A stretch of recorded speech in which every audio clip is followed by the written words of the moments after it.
Maa Dutu මිස්රය. ඔව් මිස්රය කියන්නේ ඉස්සර. දැන් කියන්නේ ඊජිප්තුව. Maa Dutu Egyptuwa. ඇත්තටම මගේ පුංචි කාලේ ඉඳන් හීනයක් තිබ්බා. ඒ කියන්නේ මම පුංචි කාලේ ඉඳන් දැනගෙන හිටියා මානව ඉතිහාසයේ අපිට අල්ලන්න පුළුවන් ඈතම දුර. ඒ කියන්නේ අපිට පේන්න තියෙන, අපිට බලන්න පුළුවන් ඈතම දුර තියෙන මිස්රය කියලා. වැඩිම තියෙන මිස්රය කියලා.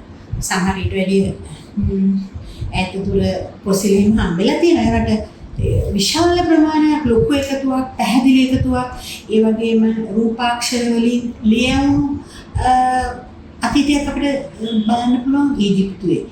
ඒක මගේ බකට් ලිස්ට් එකේ තිබ්බා. හැමෝම දන්නවනේ බකට් ලිස්ට් එක කියන්නේ මොකක්ද කියලා.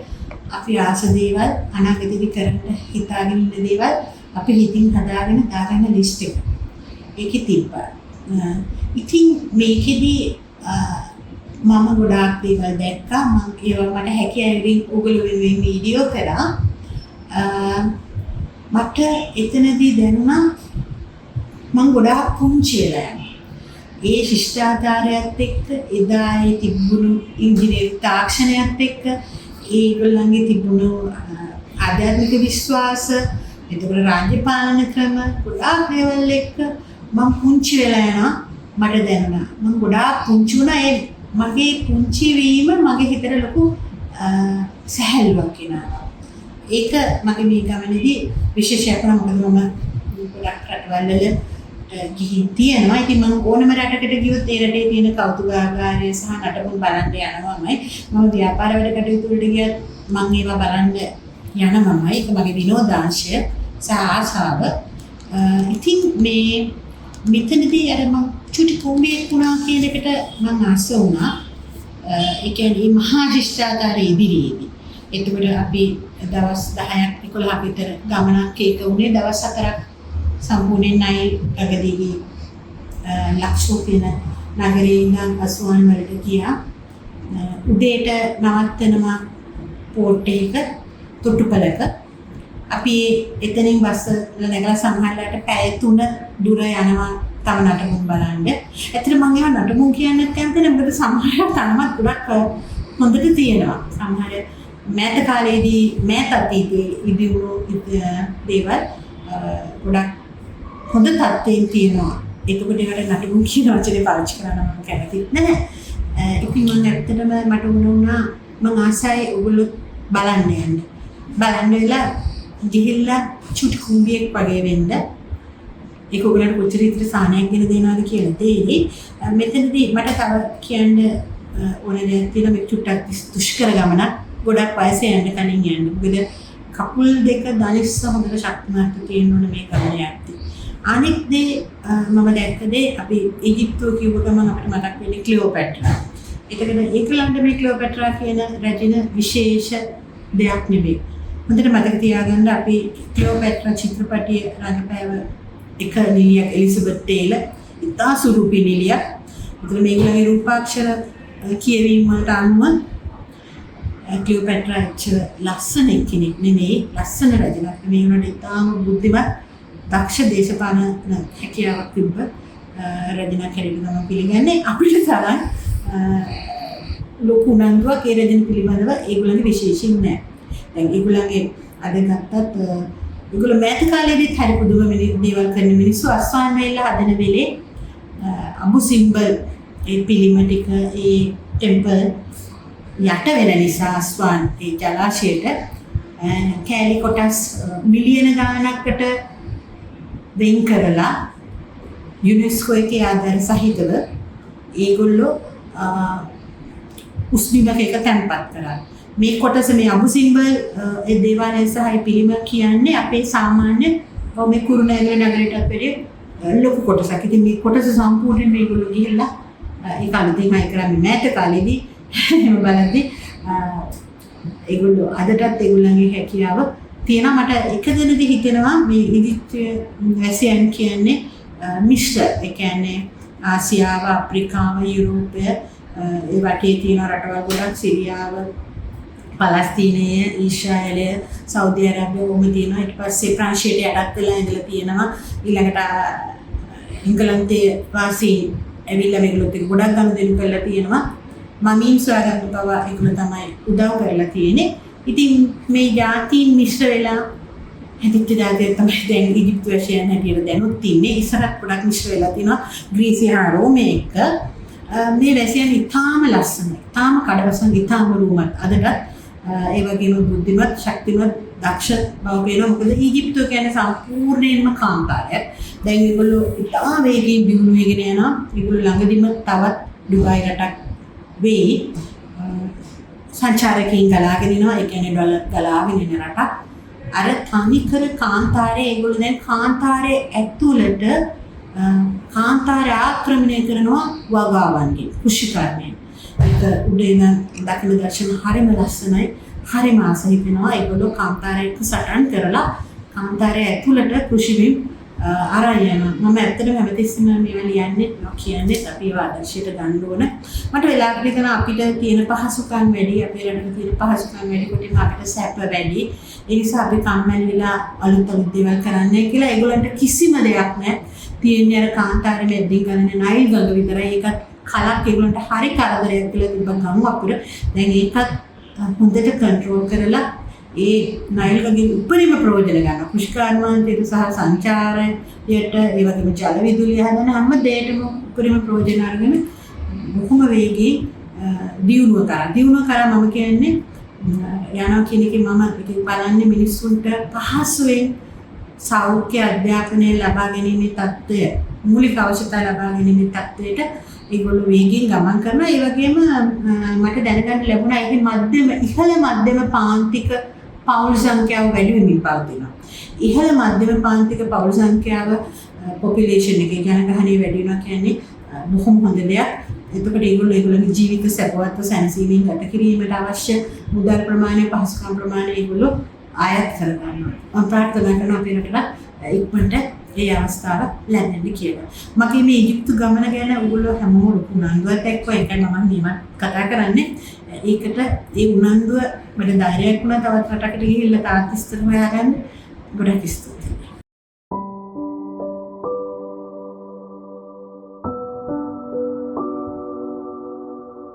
Exhibits all original and masterpieces. Only one replica, which is located over there. The next one is Rosetta Stone. If you hear about Rosetta Stone, it's discovered in 1799. At that time, discovered by French soldiers. But it's located at the British Museum nowadays. The importance of Rosetta Stone, the original one, that it's by this stone, you know the secret of the ancient Egyptians. It is written on 3 paragraphs. The first paragraph is called hieroglyphic. Hieroglyphic language, this is language for ancient Egyptians. Where is the hieroglyphic language? If you have a look at the side here, you can see writings. Can you see the writings on the side here? These writings, it's called hieroglyphic writings. All these symbols, it's called hieroglyphics. This is located where? Inside the temples, tombs, statues, everywhere in ancient Egypt. And this was the language for the government. Another kind of language, it's called heretics. What's the heretics? It's a private, secret language for the kings of Egypt, and this belonged to the king for the secret messages of the king. Third line of writing, it's called demotics, and this is secret messages of the high priest. You cannot read Greeks at that time. We're talking around 250 before Christ. So that's why they wrote in 3 different paragraphs. From that time, by discovering this stone, which is 1799, we start to know the secrets and to read the language of ancient Egyptians. Any statue around us or any piece around us, to know that it's belonged to a king or a noble man, a very simple and easy way. Can you see this frame? Can you see this one? These 2 frames, can you see them? Yeah. Once you find these 2 frames, that means this piece belongs to a king. What's this frame called? It's called cartouche. What's a cartouche? It's a royal frame for the name of a king. Who can have cartouche in ancient times? King and Queen of Egypt. That's it. Crown Prince? No. Prince of Egypt, Princess of Egypt, royal family members, nobles, high officials, high priests, anybody can have a cartouche.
Any idea how to mummify the body in ancient Egypt? How?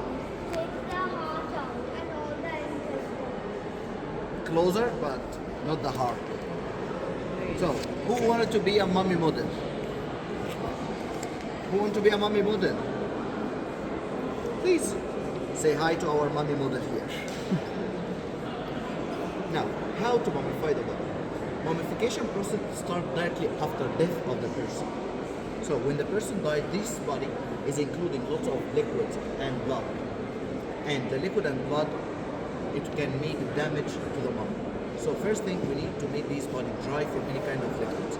First thing to do is what? Removing the eyes and throw it away. No need for the eyes because it will make damage. When you will resurrect, you can have a new eyes. And then what else? Remove the brain. How to remove the brain? Any idea? How to remove the brain?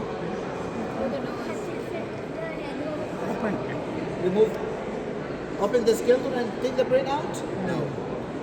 We are drilling from the nose, drilling to move up to the brain, and then we put an equipment to squeeze the brain throughout the nose. So brain coming out through the nose. And then we remove the eyes and the brain, and then please turn over. Move. We come at the back side of the neck here and we open this part. This part we made it like a hole and we open, and then we put this body in a table lying for 45 degrees down. So the head is down and the rest of the body up. What happened at that time, the blood started to move down to the head, right? But what happened? There's already an exit prepared. So all the blood starts to come out from the body. Then, after the blood comes out from the body, what we do is, we come to the left side of the body and we open from up down to here to the stomach. We open all these parts and then we remove 4 organs. What are these 4 organs? Liver, lungs, stomach, intestines. These 4 organs, we take them out, but not doing like the brain and eye, throw them away. No. What we do is, we put them in a mineral salt. Why mineral salt? Mineral salt starts to squeeze and absorb all the kind of liquids from them and make them very dry. Looks like you are salting fish or something, right? You put them in a salt so it squeezes everything and it becomes very dry and can live longer. So they put the 4 organs in a mineral salt and leave them. And then they start to fill the body from inside by mineral salt. And they cover the whole body by mineral salt. And leave it for a few days. And then they start to clean the body. Mineral salt doing what? Squeeze remains of bloods and liquids from the body. So the body becomes 100% dry. After we finish that, we need to clean the body. To clean it by what? By water? No. Do we clean by water? It will damage it. Yes, and water will get it to bring back the liquids again to the body. So we start to clean it by something made the skin clean and soft and dry at the same time, which is essential oils. You hear about essential oils? Yeah. The origin that coming from squeezing the plants and flowers, making essence or essential oils. So they were using like essential oils to clean the body from inside and outside by the essential oils. Which kind of organs they leave in the body? Heart, that's very important, they should leave it in the body. Pancreas, kidneys, colon, because these are some kind of organs, if they will take out, it will get damaged. Heart is very important, that's for religious reasons. And then, after they clean the body, they need to tie what they open. How to do it? Nowadays, we are using like a fiber ropes, right? What about ancient times? Do we have doctors here in the group? No. Any doctor?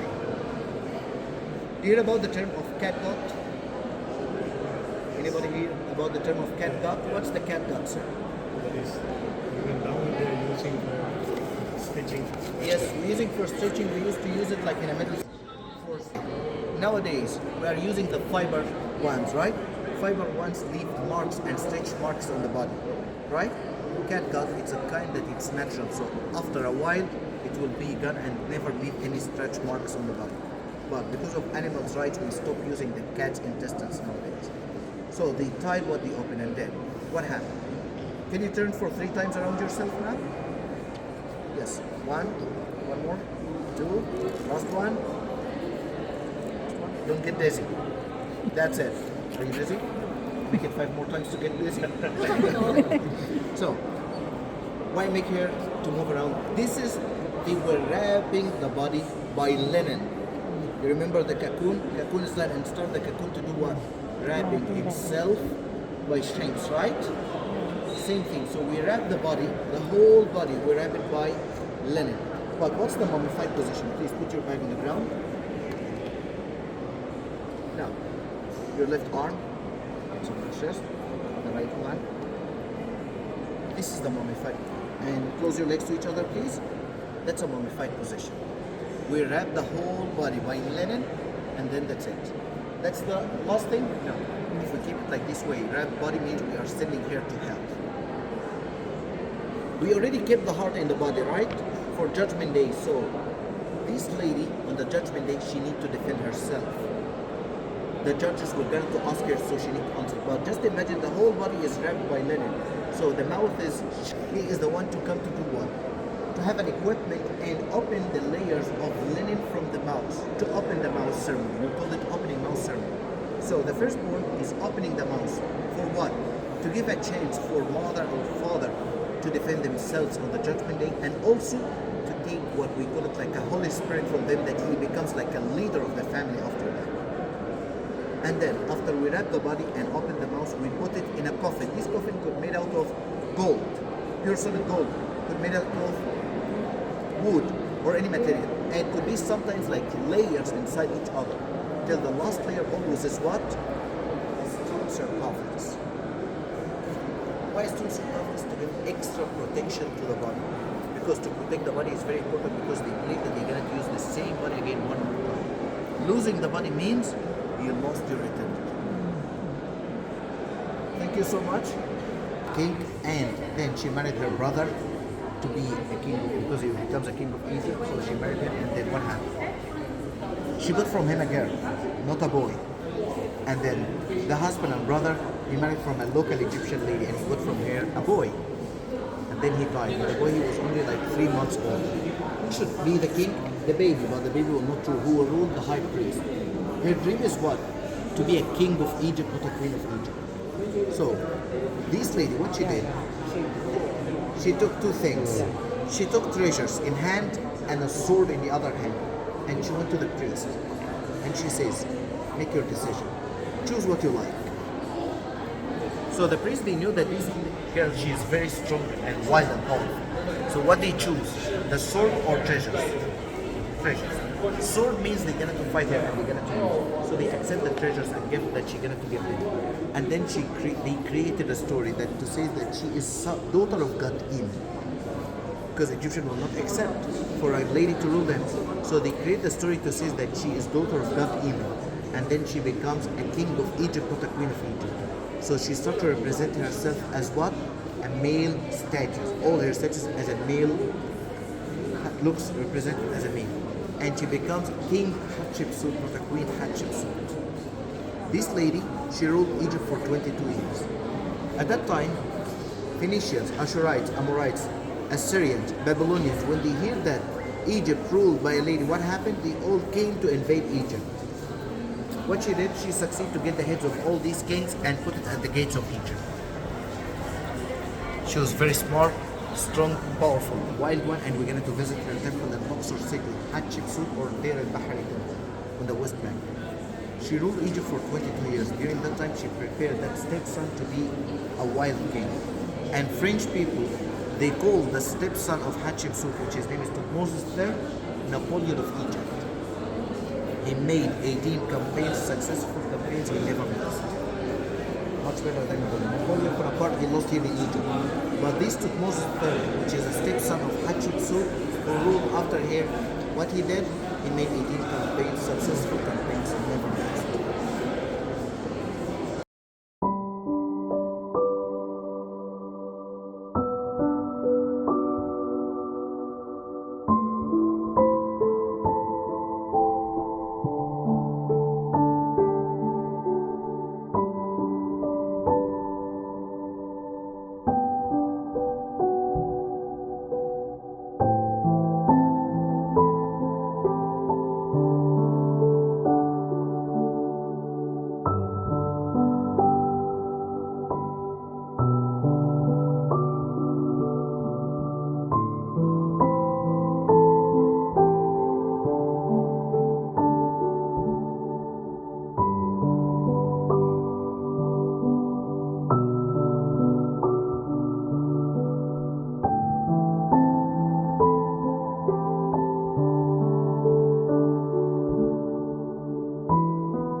Imhotep or Imhotep. Imhotep, he constructed the tomb of the king. He made a shaft with the chambers underneath, and then he covered by a huge piece of stone, of limestone. The height of it is 10 meters high, the first step. And then they surround the area by the enclosure wall with the height of 10 meters high. At that time, the king, he got a title of Sa-Ra, son of Ra. So now everybody should see the tomb of son of Ra, right?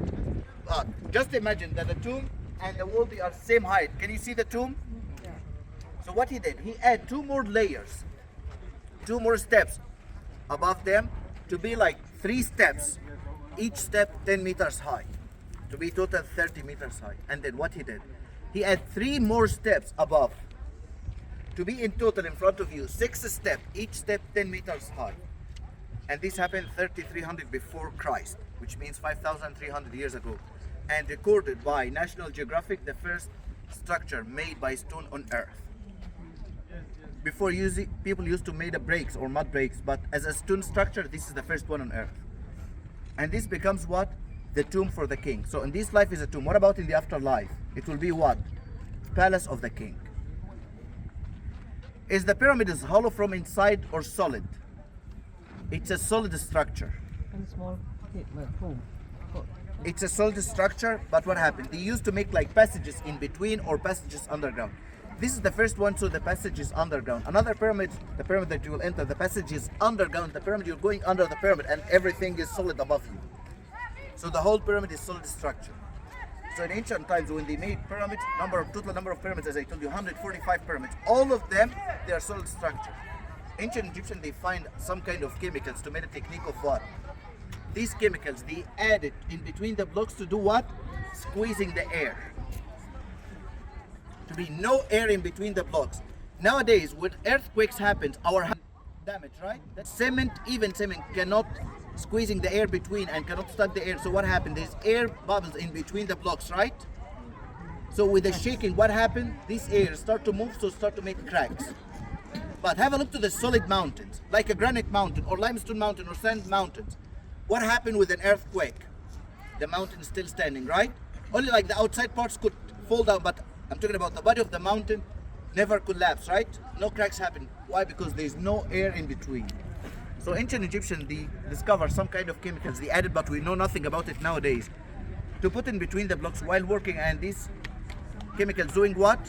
Squeezing the air. So all these pyramids that you can see in front of you, which is 6 steps, many blocks of stones, what happened? It's actually working and active as one solid piece of stone, not separate pieces. Do they use cement? No. No cement at that time. But they were using the weight of the blocks to be stuck on top of each other, and they were making like natural locks in the blocks. Like some blocks, they came with an extended part, another ones had a hollow part, and then they locked them on top of each other. So it becomes stable. Legos. Yes. And what's the chemical that they used? No, that's not. We know nothing about it. Ancient Egyptians, they have a list of their chemistry. We know nothing about it. Used for mummification and for constructions. We know nothing about it nowadays. So this is the tomb, how it looks like. Now we'll go from here, from inside, to show you the noble tombs, how it looks like from inside and the design. This way, please. Idut. So in the noble tombs, they used to show the noble life, the daily life activities for them, what they used to do every day, like style of fishing, agriculture, farming, cattle, everything belonged to them, everything they used to do in this life. Ancient Egyptians, they believe that they're going to do it again one more time in the afterlife, and it will be the same thing. So that's why the daily life activities that we're going to see inside the tomb now, it used to be the same thing you used to do while they were alive, and they also going to do it when they rebirth again, and this is for the afterlife.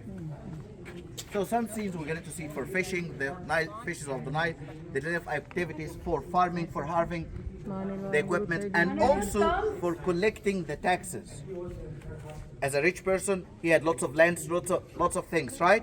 So he need to collect. And also, she said she was a doctor. This lady, she was a doctor. The history recorded, like the first doctor lady, she was an Egyptian. First king lady, Egyptian. General of the army, an Egyptian. First lawyer and a warrior. So they were Egyptians. One of them, this is a very old tomb, not the first one, but this, she was a doctor. and she was a noble lady. Come this way, please. Sorry.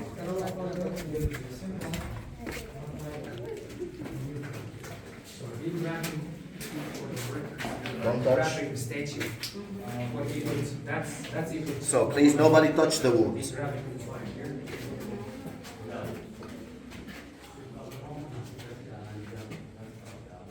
Come closer to here, please, to make a space for the others to come in. Don't touch, please. Not allowed to touch the wall, so just make a little bit distance between you and the wall, please, because touching can make a damage to the scene. So please, nobody touch the walls of the tomb. Nobody touch the scene.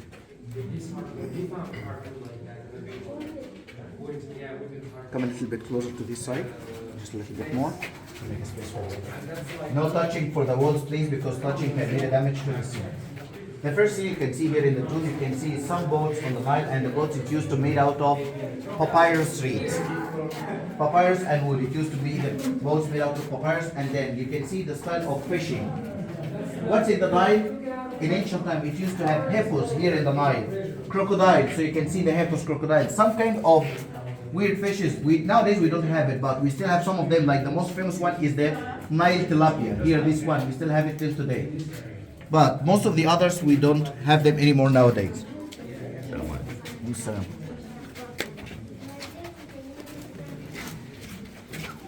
The scene here, that's a very important scene. You can see there are two gentlemen, they are sitting and recording. And here in front of them, this man, he is bringing people, and people here, it looks like they are kneeling down. Can you see? These are whom? These are people who avoid paying the taxes. In ancient Egypt, to avoid paying taxes, it was a crime and they got punishment. So here the guards, they are start to pulling them in front of the tax collectors to tell them this is the amount of tax that they should pay, but they didn't. So the tax collectors, they are recording everything. So these people, they are looking down because they are feeling sorry about what they did, because they didn't pay their taxes. So you can see they are moving, all of them in one line, and here are the guards that they are pulling them to the tax collectors. This way, please.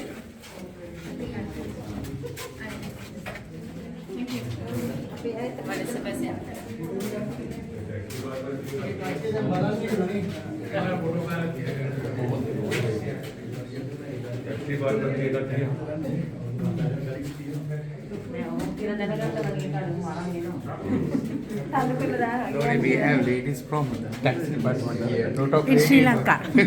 Sri Lankan tax department. I will show you the punishment of the tax collectors, how it looks like. Come a little bit closer here, please, to make a space also for the others to come in.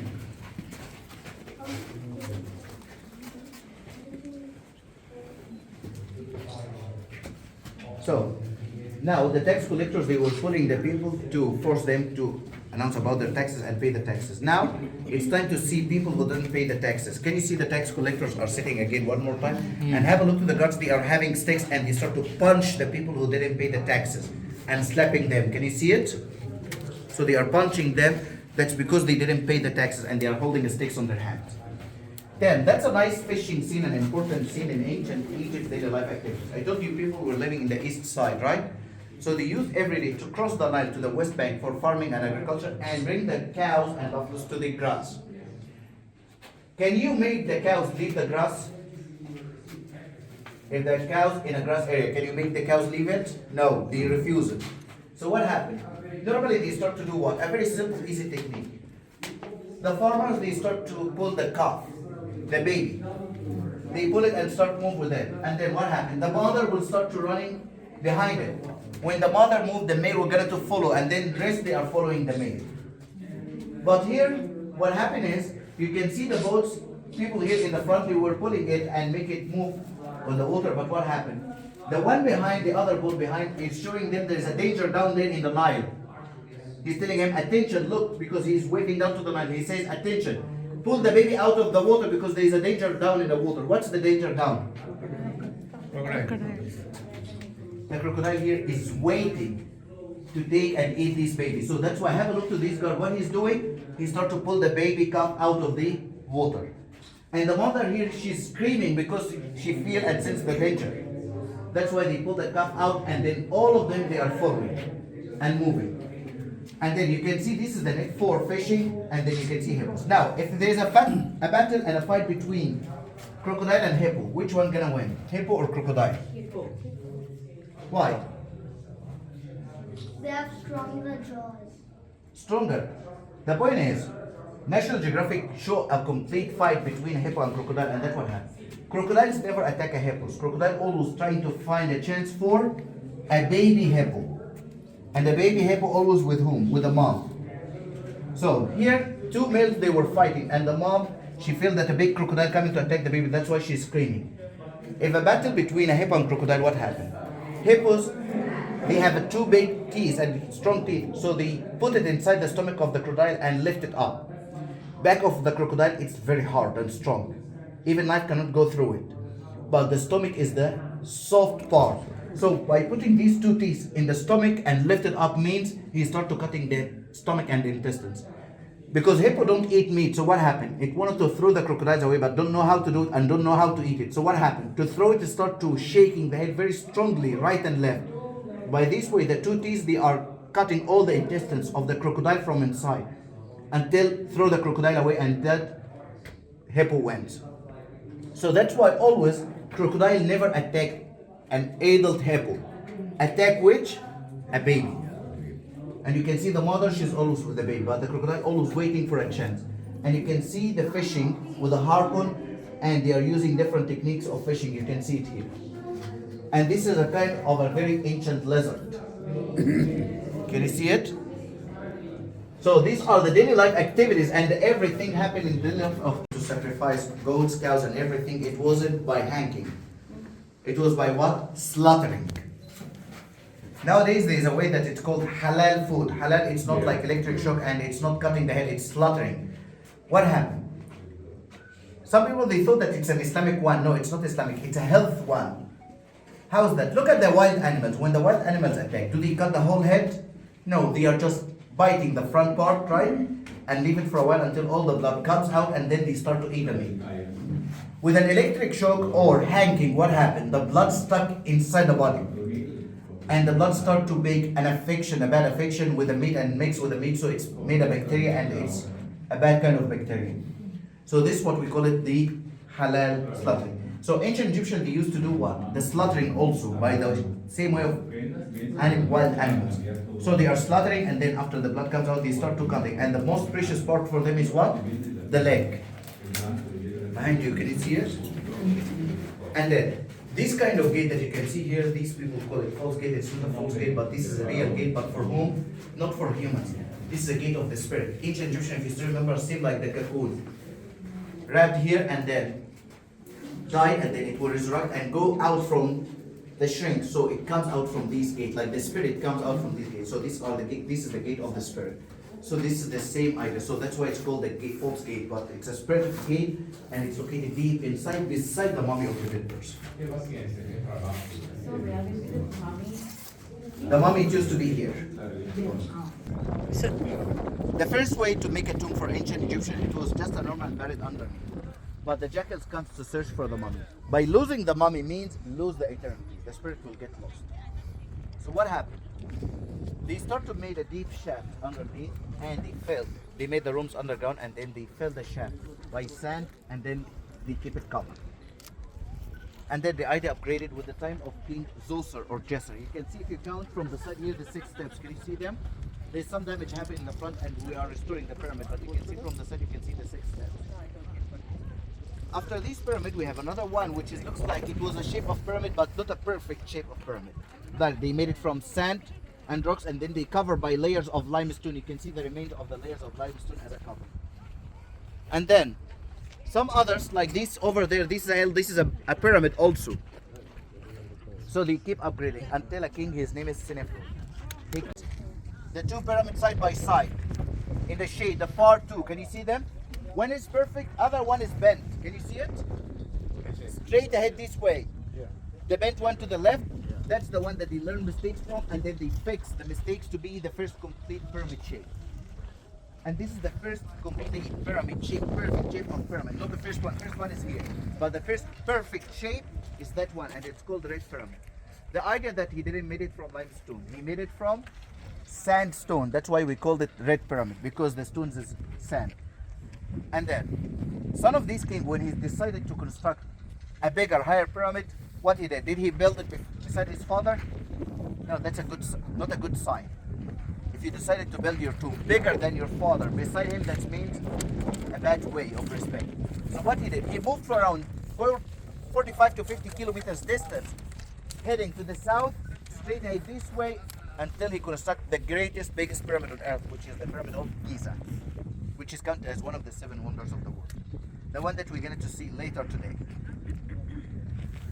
So this area, in ancient times, all the Egyptians, they were buried near from each other, like side by side. How? Far in the desert there, these are tombs. We find remains tombs for workers, local people, poor people. And then we have an area here for the kings. All these pyramids, each pyramid belongs to one king. How many people buried inside the tomb? One. Inside each pyramid, how many people? Only the king himself. One person, the king himself. Nobody else buried inside. And then, noble people, what they start to do? They start to make their tombs beside the king. Nobles depends. Like sometimes you can find a tomb for a complete family, or sometimes an individual tombs for one person. So that depends about how they wanted to do it. Now, when we start to construct a pyramid and when we stop, since day one for the king on the throne, that he becomes the active king of Egypt, means after death of his father, and he becomes a king, and he removed the hair lock, and he becomes an actual king, they start to construct his pyramid. But what if the king died before they complete the pyramid? Do they continue working after death of the king? No. Everything during the time of the king ended by death of the king. Even the pyramid, even the tomb, they keep it unfinished. When we travel to Luxor tomorrow, after tomorrow, we are going to the West Bank. There's a design of tombs. We call it unfinished tombs. I will show you this one because that's why the king died before they completed. So what happened? They keep it and leave it unfinished. If it is 99% finished, Doesn't matter for them. If the king died, they stop working. Even if it's completed by only 10%, they keep it. They put the body inside, they close it, and that's it. And then, if the king's still alive and they complete the tomb, so that's a good thing for the king. So his tomb will be perfect. But if the king died before they completed, they stop working. They don't continue. Why? A new king came means a new region started. A new era started, so they should start with the orders of the new king, and they forgot everything about the old king.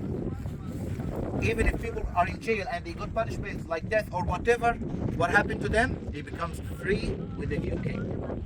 So they don't get the previous punishments that they had during the previous king. So what happened? Now, let's say that this rock here is the pyramid. When we get inside the pyramid, this pyramid, we find that there's a shaft under the pyramid, a passage, we go inside it, end of the passage, what we find? A very narrow shaft. Even a electric cannot go through this shaft, and it's filled by sand. We try to remove the sand, but we find it's impossible. So what happened? We thought that there is nothing down there. And we continue working for restoring this wall. It's made out of limestone. We try to restore this wall, and what happened? While working behind this part, we find a deep shaft. A very wide, big, deep shaft under the wall, filled by sand. When we remove the sand, we find what? That was the surprise. We find that there is a passage connecting from this place all the way underground to under the pyramid, to be connected with the main shaft under the pyramid, but from the middle of it, by the depth of 7 meters. And the shaft which is under the pyramid, we find by the depth of 25 meters underground. When we arrive, we find that the shaft, we start to remove the sand, and then we get down there, we find the mummy of the king. We find the tomb of the king, but not mummy, no mummies inside. We find what? Do you still remember the statue we saw yesterday? That's the only thing we find inside. And then, beside that one, what else? Here, while working on this area, we find something called the southern tomb. What's a southern tomb? You remember I told you there were 2 kingdoms in ancient Egypt, upper and lower, south and north. So if the king made his tomb in the north here, his people from the south, they will get angry. Now you don't want to make your home in the south part of Egypt. So if he made it there, people say, oh, because you are not our king and you are not from our blood, so you made your tomb down there. So what the king start to do? Some of the kings of Egypt, they start to make a tomb in the north and other tomb in the south, like two tombs. Some of them says instead of going to the south and to the north and make two tombs far away from each other. So what he did, the king here, Dosar, what he did, he made his tomb over there. That's a north tomb for lower kingdom. And another one here underground, under this place, which we call it the southern tomb. So to be the two tombs facing each other, but one north and one south. So this is for the area. And then the open court down there, that was very important in ancient times. The king in ancient Egypt, every 30 years, he should prove that he's still young and powerful to keep ruling the country, don't stop. And how to be powerful, he ride an ox and then he start to control the ox to move from a side to another for 30 times without falling. And then after he finished, he should cut the head of the ox and take the head and goes out. So if a man at the age of 20 years old, can he do it?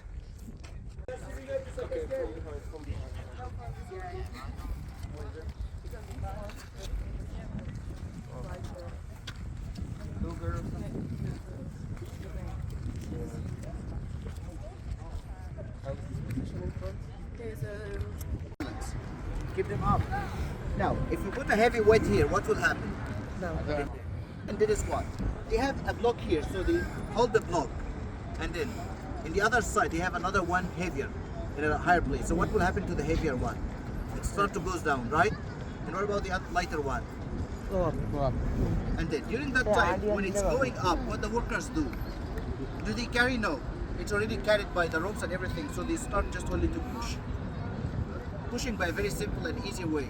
So once it arrives here, then they start to remove the rope so it's settled on the place. So this was the way for carrying the blocks to a higher and higher places. So it was like lifting the blocks. How did they bring it to that place? By pushing. From the outside. From the outside to that place, how did they bring it? Here's the place. Here's the place. Not outside. This is the place. We are talking about an average weight for the average weight is 20. Some blocks is by the weight of 60 tons. In how many days and how many months we need to transfer this block of 60 tons? Nowadays with our modern technology we need around 10 days to cut and shape and have a heavy carriage to carry it, this one, and transfer it. We need around 10 days. What about ancient times? Could be a year, right? For one block. But we don't have that time. So that's why, where's the area? Where's the quarry? This is the quarry of a limestone that they used to cut the blocks and lift it up from here, up to there. Have a look at the second pyramid. Can you see the white cover at the top? This looks like a cover at the top. Looks like a case at the top. The two pyramids were covering by this case. And what happened? Because the blocks here is wider, so during the Ottoman era they were coming to cut the blocks and remove it, and then they did the whole cover of the pyramid. But the other one, the blocks from outside, it's a little bit smaller, so it's not easy to climb. So that's why we still have the cover at the top of the second one. All the 145 pyramids in Egypt, where's the burial chamber? Under. Except one. Had 3 burial chambers. One under the pyramid. Second one is where? Middle, third one at the top. The 3 pyramids here, they were having something at the top part of them. It's called electrum. What's the electrum? Any idea? Anybody knows what's the electrum? Do anybody knows what's the electrum? It's a mix between gold and silver. When you mix the gold and silver together, they made a solid piece with the height of 9 meters. Can you imagine the height of this one? 9 meters from a solid material which is mixed between gold and silver, and it was depleting the top of the pyramid. Each pyramid had this piece at the top. But do you think the people were going to leave it? No. So in the middle century, these pieces are stolen already. So what happened? Can you use your imagination? Are you good to use your imagination or not? Yes or no? Can you imagine? Just imagine with me that the 3 pyramids here, they are standing like one behind the other. 3 of them with a very white color. And then the top part is gold. So when the sun rays came to this one, what will happen? Shining. It will make the white colors shining and the gold part shining and start to reflect the rays to cover the whole city. So it was shining the whole city.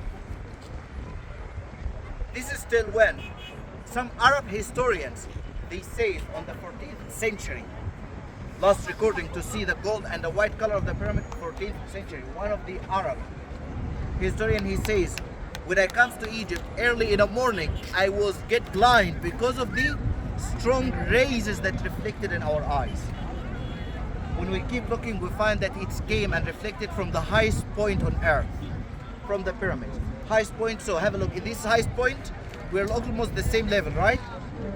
But 14th century, the level of ground, it was much lower. And this was the highest level of ground. So with the sun rays early in the morning, it's reflecting the whole city and lighting the whole place. And then, please look over there. Can you see these remains? Over there, we discovered hundreds, thousands of mummies inside. These are for whom? Labor. Workers. For labor. And we find lots of mummies, but from the way of mummification, which is the 30 days mummification. That's for the poor local people. So they got mummified. So before the 80s, people used to say slaves, but after we discovering these remains here, these ideas changed and nobody says slaves anymore. Because we find the true builders of the pyramids, which by checking the DNA for all their bodies, we find they are all Egyptians. So there were no slaves at that time. So where's the limit level for people to climb? Till the 70s, people can allow for them to climb to the top of the pyramid. Climb? Till the 70s, it was allowed for people to climb. But because lots of accidents happen and lots of people fall down, so from the 1980, they stopped climbing the pyramid. But they made a limit level for everybody to climb, which is, can you see the gate below the hole that over there, the people standing in front of it? This is the limit level to climb. What about the hole, the big hole up there? This is the main entrance of the pyramid, but it's not safe. After getting inside by a few meters inside, a deep shaft with a depth of 100 meters. So it's not safe. That's why 250 years ago, we made another entrance. We cut part of this stone and we find a passage behind.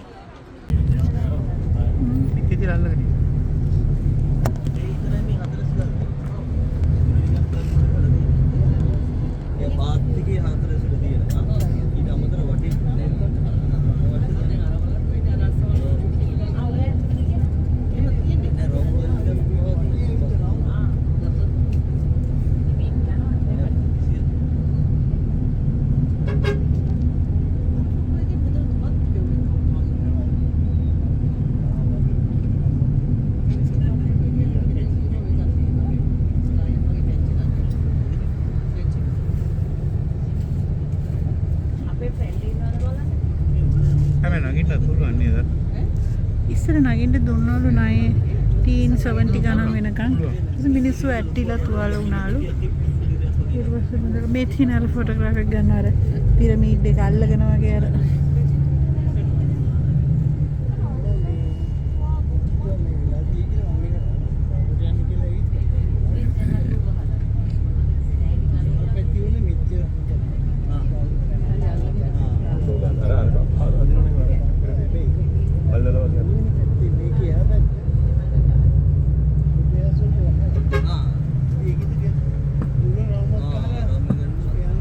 So please next time we need to be on time because by being late we're going to miss part of the tour.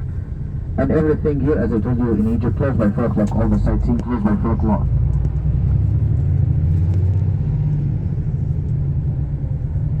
So now you can see in front of the bus the second pyramid, which is with the height of 130 meters. First pyramid is 139 meters. Now the second one is 130 meters.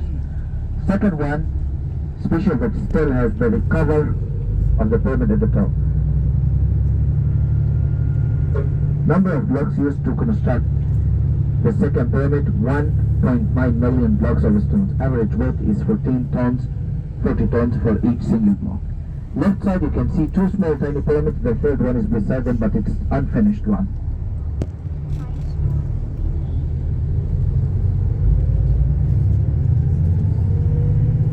If you have a look at the entrance of the pyramid here, you're going to find it same like the pyramid in Saqqara. Under the pyramid, not at the middle. The only one which is at the middle is the first pyramid, the Great Pyramid. Can you see the entrance here? Left side. Can you see the entrance of the pyramid? Left hand side. There's a wooden kiosk at the feet of the pyramid under. Can you see it?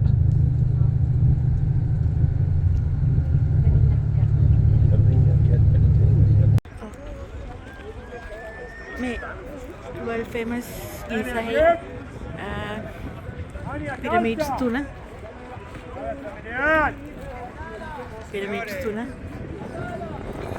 මේ auto පිටේ cameras එක පිටේ නැගලා මේගොල්ලෝ ඈත යනවා dessert එකට ගිහිල්ලා ඩෙසර්ට් එකේ බලලා මම ෆෝන් කැමරාවකට පේන්නේ ඈත යනවා මේ ඩෙසර්ට් එකේ ඈත යනවා කට්ටිය මිනිස්සු කොහම ලෝක විවිධ රටවල් වලින් ආපු මිනිස්සු විනෝදයෙන් සැහැල්ලුවෙන් ඉන්නවා මට ඇත්තටම අපේ රටේ කට්ටිය මතක් වුණා මිනිස්සුම ගොඩක් දෙනෙකුට මෙහි එන්න හැකියාවක් නැහැ යනට යුරෝප් වල සාමාන්‍ය සුළු රැකියාවක් කරන පාය පවා මාසෙක දෙකක සැලරි එකක් එකතු කරගෙන ඇවිල්ලා බලලා එළිය ජීවිතය අමතක කරලා පොඩක් සැහැල්ලුවෙන් ඉඳලා යනවා මෙතන ඒකයි මට අපේ රටේ හැකියාව නැති නිසායි මට දුක හිතුනේ අපේ රටේ මිනිස්සු මතක් කළා අර ඇත්ත පේන්නේ කයිරෝ සිටි එක ස්වීනිෂ් shops අපේ රටේ වගේම තමයි ඒගොල්ලන්ගේ නම් හරි කරදරයි ටුරිස්ට්ලාට පේන්නේ ඩෙසර්ට් එක ඇත්තටම ඊජිප්තුව කියන්නේ සම්පූර්ණ කාන්තාරි පිරිච්ච රටක් ගොඩාක් ටුරිස්ට්ලා එනවා moving to be looks like hugging three mountains hugging each other, so it becomes like a valley in the middle, so the valley of the kings located behind there. Also, straight ahead this way there is another temple, which is the temple of Queen Hatshepsut. There is Bahari, the temple of Queen Hatshepsut. This one also we're going to visit tomorrow, and people are going to get a hot air balloon. You're going to see Valley of the Kings, Hatshepsut temple, Ramsium temple, Habo temple, Valley of Nobles, Valley of Queens, Valley of Workers and Engineers. You're going to see all these valleys over there from the hot air balloon. And also you're going to see Karnak Luxor temple and the whole east side of Luxor. So you're going to see west and east side of Luxor. This all during the time of the sunrise. So you're going to get like a panoramic view for the whole city at the same time. So tomorrow we'll see only like Hatshepsut temple and only Muslims and Christians. So this is history of Egypt. These are like antiquities of Egypt. So nobody believe in these gods and goddesses anymore. So what happened? Ancient Egyptians during the time of celebration, they were using the similar to the Ark of God that I showed to you over there, the replica, to put in the Nile here at the gate of the temple, and then they start to sail with it and make it sail to Luxor temple.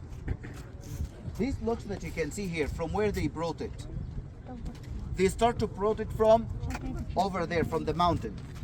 That's a sandstone here, not limestone. In Cairo is limestone, here in Luxor sandstone. So they start to bring the stone from the mountain as a sandstone mountain there, and they bring it and transfer it and set it inside over there. And then once they finish shaping and transferring, they start to construct the wall. How to construct the wall from inside, I will show it to you the technique that ancient Egyptian made. This style of tower that you can see the wall here, this we call it unfinished. What happened? The king Netanyahu, he died before they completed, and there were wars and he died before completed, so that's why they keep it unfinished. How to be finished? When we go closer to the second wall, you're going to find that the wall is polished, plastered, and then they made a seam. Is this one polished? No. Is this one plastered? No. If there's any seam? No. So that means it's still unfinished. So to be finished means they should polishing the wall, put a plaster, and then they made the seam on the plaster. That will be finished wall or finished part. So these two towers that you can see here, it's unfinished. The idea and the importance of the windows, this is for something important. What happened is, they used to put like a statue of the god at the entrance of the temple, and people comes to pray to the Karnak temple ne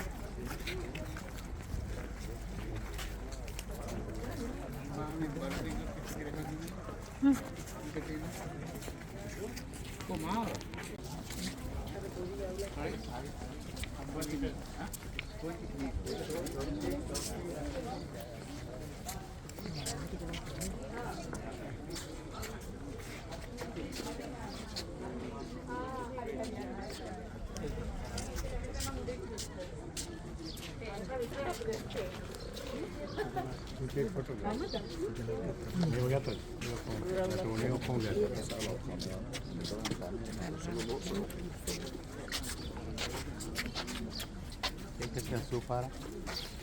So, the ram here, it's representing God Emin. Do you remember in the museum we already saw a statue for King Kefren, son of King Chaos, that he was sitting and the falcon is behind his head, right? Yeah. And we cannot see the falcon from the front because the king says, I'm a god, so no other god to protect me. Now, have a look to the opposite, what changing the idea. Now, the ram is not representing only Emin, but it becomes Emin Ra. Old kingdom is Ra, middle kingdom is Emin. But new kingdom, the kings, they wanted to do what? The kings, they wanted to worship Ra. And people, they will not accept Ra anymore. They accept Emin. So the high priest start to do what?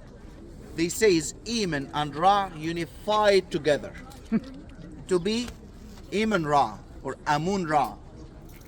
So the main god of this temple, he becomes whom? Emin Ra. So he is representing like a ram and with a sun disk. Or sometimes he represents like body of a human, a falcon head and a sun disk. Just a falcon head with a human body, that's Horus. But a falcon head with a sun disk, that's Emin Ra. A ram, only Emin. But a ram with a sun disk, Emin Ra. Inside I will show you the scene of Emin Ra.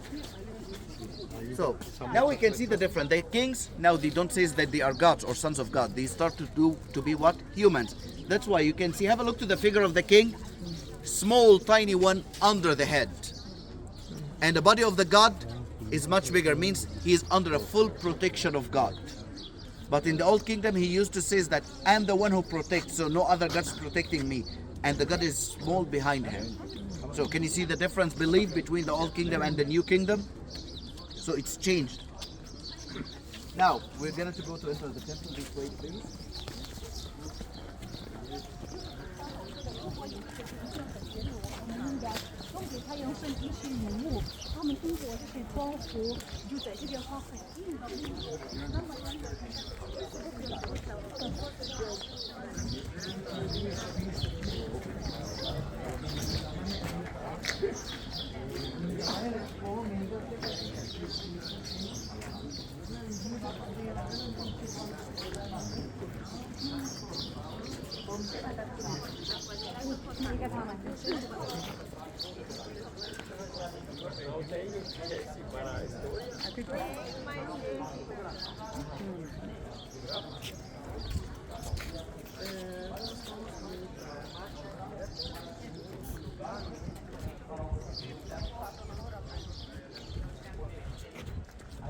Center inside, Sorry?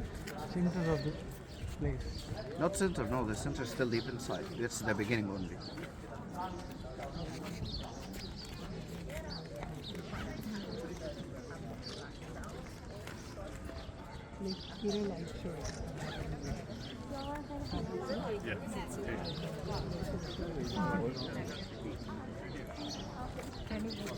No, I like that. अरे मेरे को लगा मैं मैं आपने कुछ ना मामा इतने डिजाइन से नहीं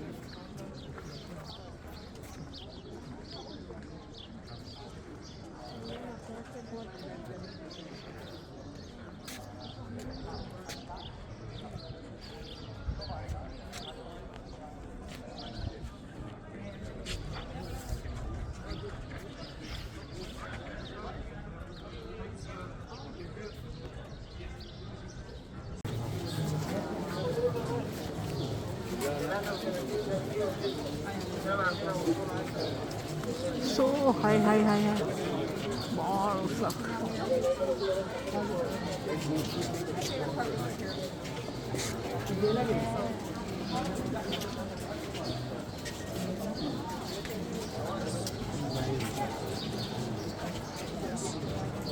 Let's go this way, please. Come this way. One will look ubino. ප්‍රයෝජනවත් කරන්න මොකද?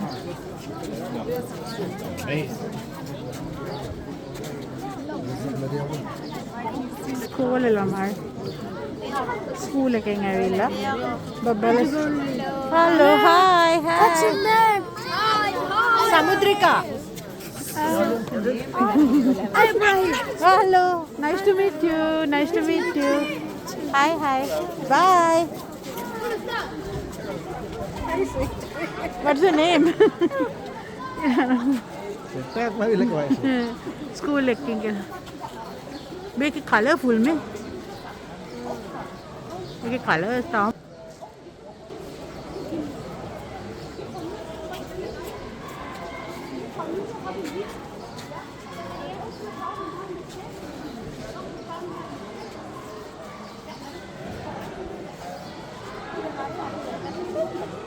මට ඇත්තටම මේකේ තියෙන උසට මේ ෆෝන් එකේ ඉඳගෙන මේක ගන්න අමාරුයි. මිනිහෙක් එක්ක කම්පෙයාර් කරද්දි හරිම ලොකුයි. Great height style hole, that's the biggest height style hole in the world. Number of columns in this hole, 134 columns. Number of columns here, 134. The middle row of the column, it's representing the lotus. And in the side, it's representing what? Papyrus. What about the colors that you can see here? Like if you came here a year ago or 2 years ago, there were no colors on all these columns. Do we put colors? No. Do we add colors? No.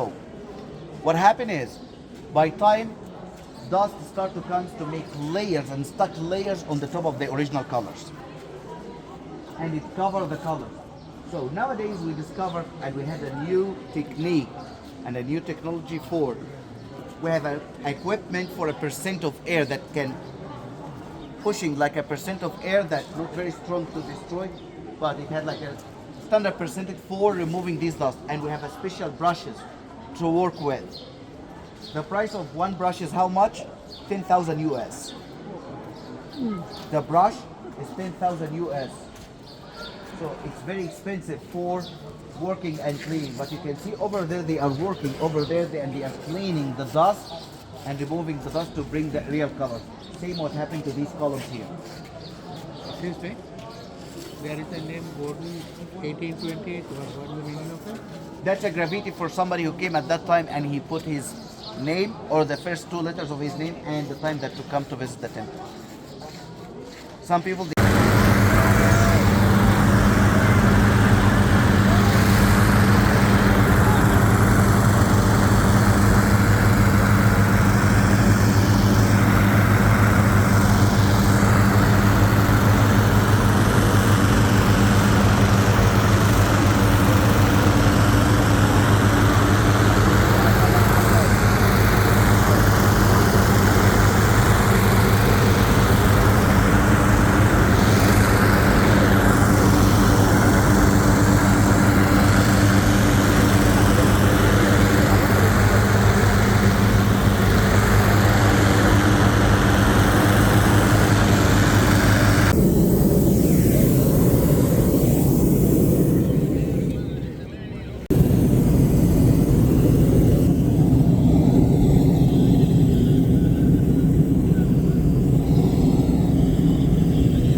නෑ දුන්නනේ නෑ නේ නියමන් කියන්නේ. වේලසනේ. මේ උලන් ටික අරින එක ලේසි නෑ. ඒ අදිනායට තමයි එකතු කරගත්තේ. ඒ කියන්නේ මේ ජැකට් එකක් දාන්න ඉන්නේ.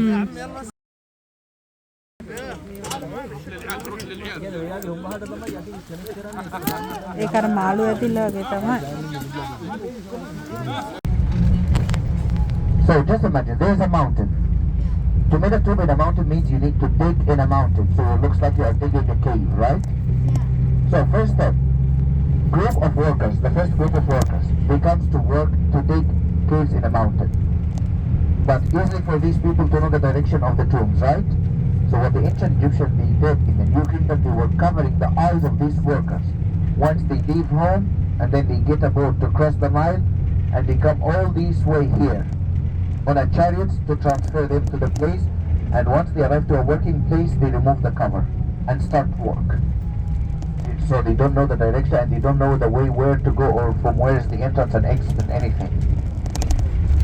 First group, they start working to do what? To dig in a mountain to make a cave. Could be a deep cave, could be a short cave, depends about the wealth of the king. And then, after they finish working for digging the whole cave and prepare that the cave is ready now for other group working, this group they leave and they go to work in another things in a quarries, but not in a mountain anymore, not in the valley anymore. They back to their normal job, which is the work in a quarry. second group of workers, they come and they do what? Polishing the walls, because it's a mountain, so they are polishing to make it smooth and soft. And after they polish the walls, what they do, they plaster the walls.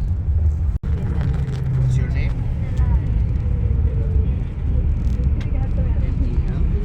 මේ අලුතින් සොයාගෙන යන වැලි එකක ඒ කියන්නේ තවම ඒගොල්ලෝ හොයනවා මඩවලට යට වෙලා තියෙන කොටස් මේක හොයලා ඉවර වෙන්නේ නැහැ.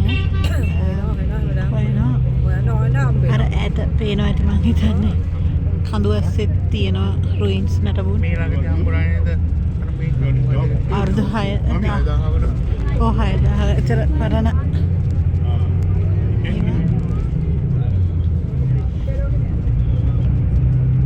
සමහර වෙලාවට අග නගරයට ඉතාම ආසන්නව තියෙනවා මේක පැත්තක මේවා අනිත් පැත්තේ කඩසාප්පු සාමාන්‍ය මිනිස්සු ජීවත් වෙනවා. සොයන ඒ කොටස් වෙන් කරලා ඒවට ලොකු ආරක්ෂාවක් දීලා තියෙනවා සාමාන්‍ය මිනිස්සුන්ට යන්න දෙන්න. පේන ඇති මේ ඇතුලේ ගුහා වගේ තියෙන ඒවා හාරගෙන යනවා. මේක මේකලට ලොකු ආදායම් මාර්ගයක් කොටිම මුළු රටම යැපෙන්නේ සංචාරකයෙක්ගෙන්. ඉතින් මේ නටබුන් ආරක්ෂා කරලා ඒවා හොයාගන්න එක ඒගොල්ලන්ට ගොඩක් වටිනවා. ඒ ඔක්කොම ඇතුලේ තියෙන්නේ පරණ රජවරුන්ගේ මාලිගා ඒ වගේම විශේෂයෙන්ම දේවාල ටෙම්පල්ස් පූජකයාට රජුරවන්ට තරම්ම තැනක් තිබ්බා මේ රටේ. රජුරුයි පූජකයා එකතු වෙලා තමයි වැසියන් පාලනය කරේ.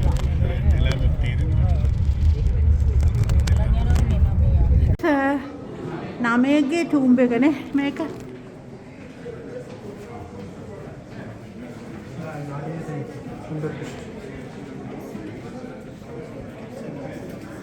මේක කිංස් ඔෆ් වැලි. කිංස් ඔෆ් වැලි පේරෝස්ලගේ රජවරුන්ගේ මෙහි සොහොන් කොත් ඔක්කොම ගොඩක් මේකේ තියෙනවා. ඒවතර පිරමීඩ් වල වගේ සමහරට මේවා උඩ පිරමීඩ්ස් තිබිලා කඩන් වැටිලා වෙන්නත් පුළුවන්. මේක උඩ තියෙන්නේ ලොකු වැලි කන්දක්.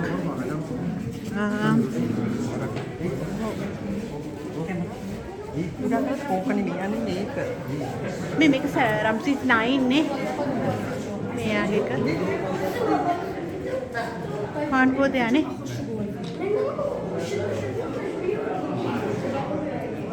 මේක ඇතුළට තුම්බේ කරකනේ.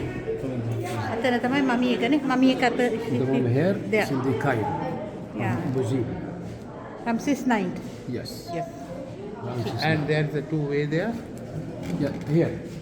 Only this thing. Yes. Only this. No other ways. road. No other road. Okay.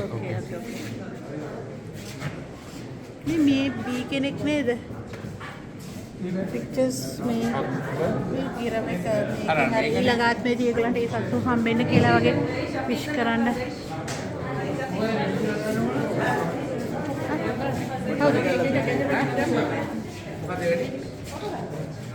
Photo ගන්න.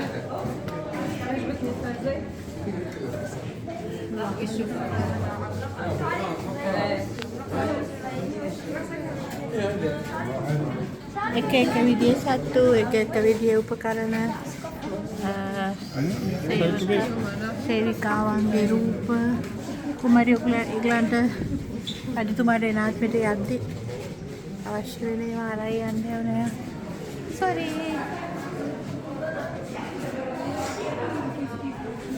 මේ ඒගලගේ ශිලාලිපි වගේ විස්තර ලියලා තියෙනවා සිලෝදේව මේ විදිහට තමයි ලියලා තියෙන්නේ. මේ රාජ්‍ය ලාංඡනේ ආක් ලියලා තියෙන විස්තර වෙච්ච රජුරුවන්ගේ කතාව තමයි මේ ලියලා තියෙන්නේ. Ramses 9 ගේ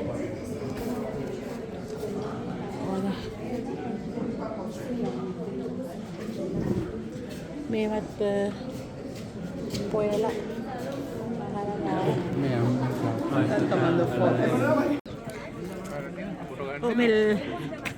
මේ කිංස් ඔෆ් වැලි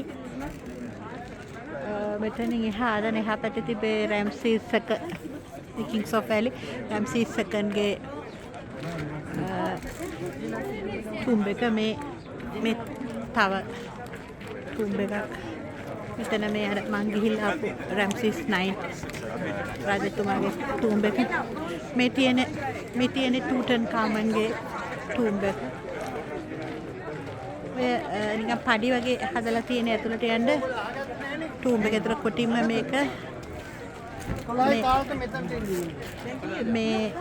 මේකේ රජවරුන් සහ ඒගොල්ලන්ගේ අවශේෂ පිරිස සමහර 88 දෙනෙක් සේවකයෝ ඒගොල්ලන්ගේ මමීස් මේක තිබිලා හම්බෙලා තියෙනවා. මේක ලොකු සොහොනක් රජවරුන් සඳහා වෙන් වෙච්ච සොහොනක්. In Egypt, alabaster, we have 3 different colors, okay? Keep your hand, please. This is the white, this is the brown, and this is the green alabaster, okay? We bring it the stone from the mountain after the will of the king, or behind the tombs, 25 kilometers. And we bring it here, big blocks, like this here, okay? Or in the sun, you see the big stone here in the sun? By camel. Okay, the stone we bring it from the mountain by camel. Okay? First step. The back we make a form by camel, as I say, like a vase, like a bowl, candle, a pyramid, ashtray. That's only by hand guys. This is the first form of the base. You see that's how very light? Very light. Oh. Yes? Sorry. Like when you finish.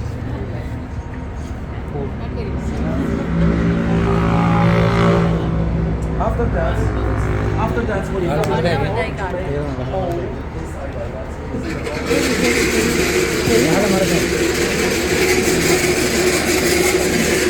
After the hole, to make a polish by fire. You see the polish here? Okay? The last polish is sandstone to be smoothing. Sandstone. The original alabaster just used for light, for lamp, for candle, is much be translucent like this. Okay, this is the brown alabaster. Okay, this is the green alabaster. See, this is the green alabaster. Okay, this is the handmade original alabaster. And this is the white. Okay, this is the white alabaster. වටකණ්ඩේ පාල බස්සය හරිද?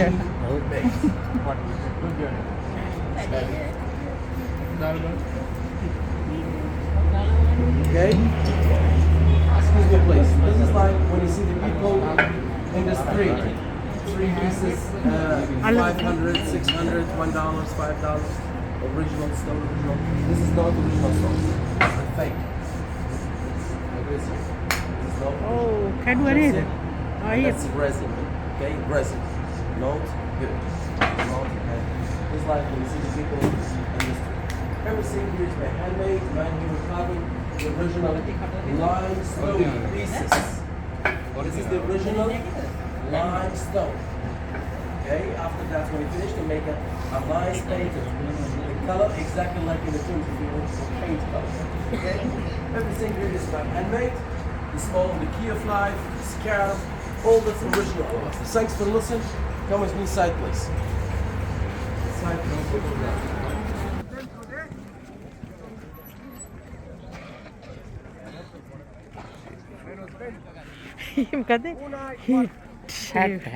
hat sheet shoot. ඔව් ඒක තමයි මේ temple එක. ගොඩක් ප්‍රනාස් කරන්න අමාරුයි hat sheet shoot. එතන ටෙම්පල්ස් තුනක් තිබිලා තියෙනවා. එකක් earthquake එකකින් කැඩිලා තියෙනවා මේ තියෙන්නේ. ඒක මේ අන්තිම එක විතරයි ඉතුරුලා තියෙන්නේ.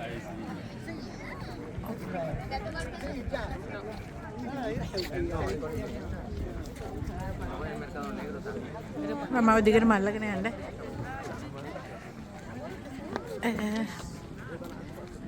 මේ ගලෙන්මයි කොටලා තියෙන්නේ මේක. ගලෙන්ම නෙරලා. But lastly, it was much higher than this temple.